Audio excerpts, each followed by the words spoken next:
CrossCountry Mortgage, Bank of America. One moves fast and says yes to tricky borrowers. One rewards loyalty and opens the door for first-timers. Which one actually gets you to closing? We cut the sales pitch so you don't have to. 7 rounds, scored head-to-head, one comes out ahead. The pick most people overlook might be the one that fits you. We're comparing CrossCountry Mortgage and Bank of America across 7 things that actually matter. Rates and fees, what it really costs. Loan product range, can they do your kind of loan? Speed and digital experience, will you close on time? Customer satisfaction, do borrowers rate them? Channel and availability, how you actually reach them?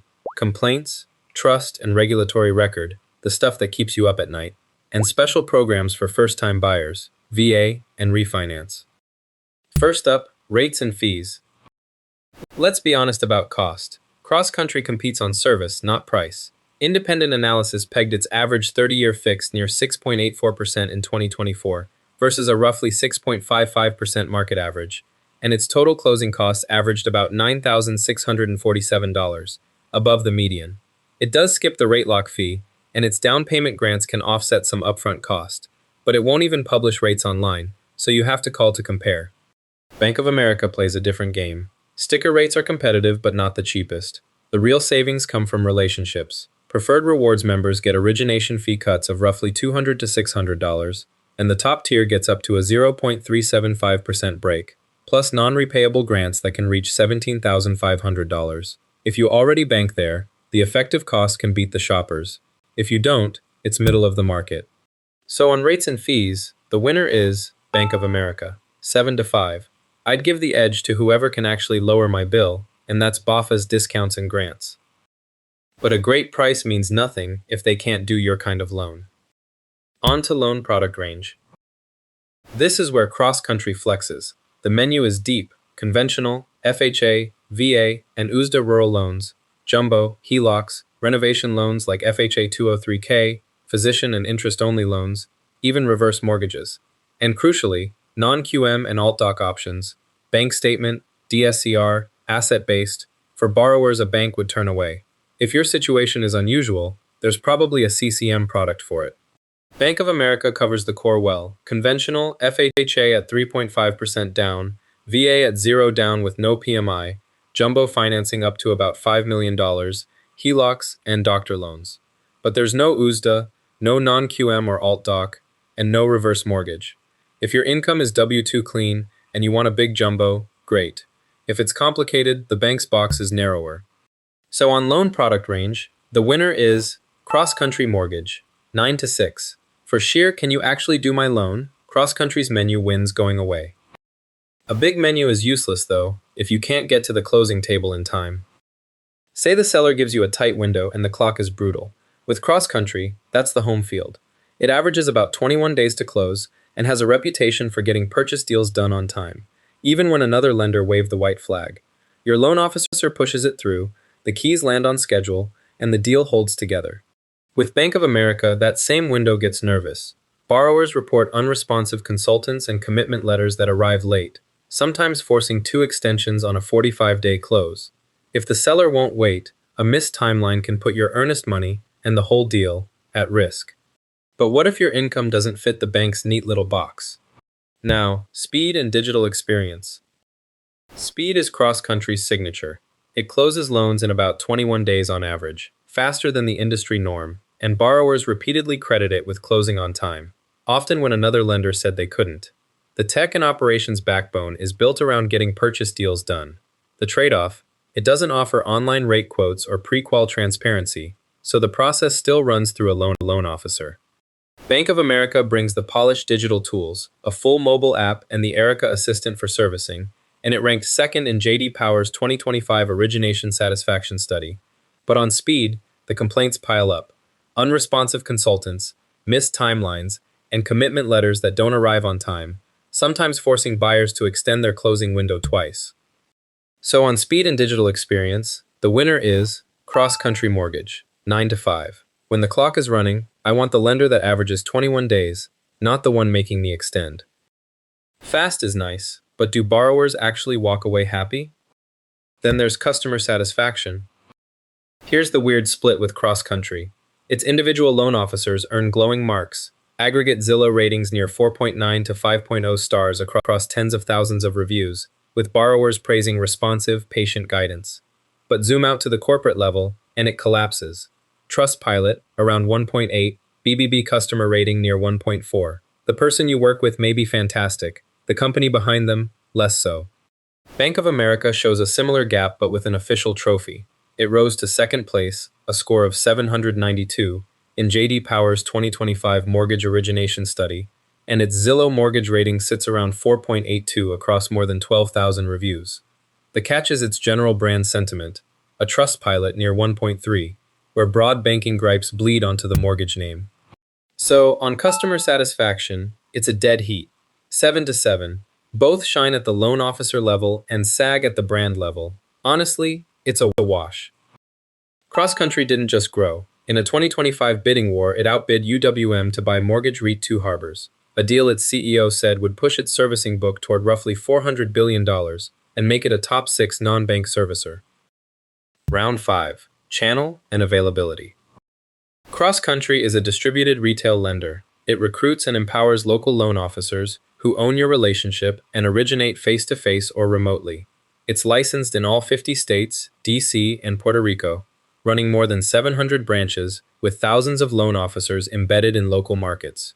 What it doesn't offer is a bank. There's no deposit account or checking relationship to bundle. Bank of America is the opposite model, a balance sheet bank with roughly 3,700 financial centers, tens of millions of existing deposit customers, and preferred rewards tying it all together. If you already bank there, applying for a mortgage is a natural next step. The limit is its affordable and grant programs, which are targeted to select markets rather than offered everywhere. So on channel and availability, it's a dead heat. 8 to 8. A national LO network or a national bank branch. Pick your comfort zone. Call it even. Reachable is one thing, but which one has the cleaner regulatory record? Picture a freelancer whose tax returns look thin on paper. With CrossCountry, the door stays open. Its non-QM and alt-doc options, bank statement, D-Sur, asset-based, are built exactly for borrowers a bank would reject. Real reviewers describe getting qualified on alternative documentation after other lenders turn them away. With Bank of America, this is the hard stop. There's no non-QM or alt-doc program, so the underwriting leans on standard income proof. A clean W-2 borrower sails through. A self-employed applicant with lumpy income may simply not fit and gets pointed elsewhere. But if you're a first-timer short on cash, the story flips. Next up, complaints, trust, and regulatory record. Neither is spotless, but scale matters. CrossCountry logged 139 CFPB mortgage complaints in 2024, most about the payment process, and it holds an A+ BBB accreditation grade, even as its customer scores run low. Its notable regulatory blemish is a December 2025 consent order, with California's DFPI over allegations that unlicensed employees performed licensed activity. Serious, but contained. Bank of America's record is heavier. In 2023, the CFPB fined it $12 million after finding loan officers falsified applicants' demographic data, and a separate DOJ action recovered $107 million tied to redlining in communities of color.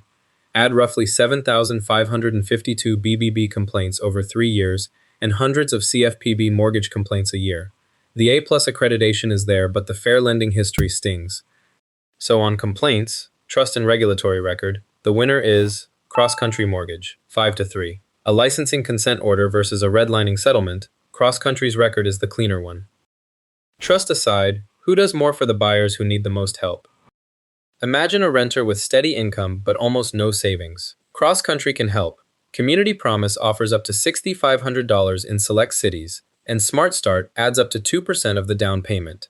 It softens the upfront hit, but you'll still owe a down payment and closing costs, and the pricing runs above market. With Bank of America, the barrier can nearly vanish in the right market. The Community Affordable Loan Solution asks for 0 down, 0 closing costs, no PMI, and no minimum credit score, qualifying on your rent and utility history, plus up to $17,500 in grants.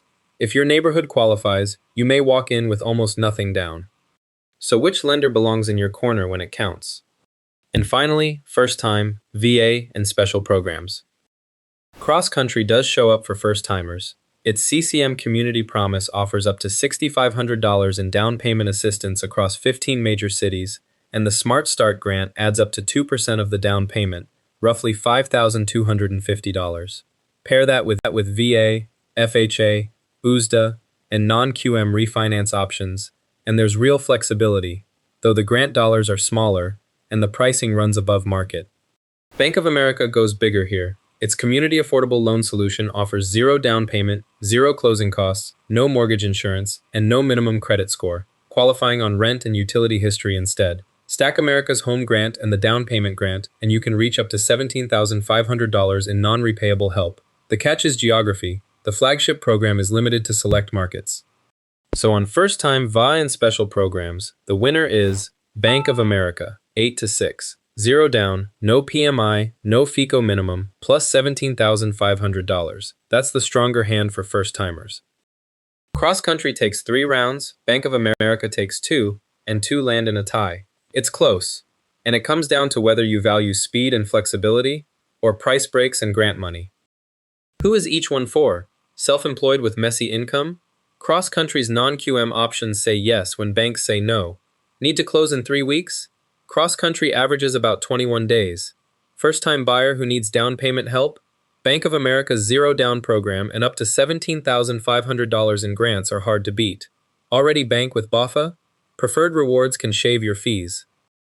Here's how to sort yourself. Go with CrossCountry Mortgage if you're self-employed or have thin, complex credit, or if you simply have to close fast, about 21 days on average. Go with Bank of America if you already bank there and want preferred rewards discounts, or if you need the most first-time buyer help, with zero down options and up to $17,500 in grants. If a lender ever nearly blew up your closing, tell me in the comments. The worst story might become our next video. Like and subscribe for a new comparison every week. Thanks for watching.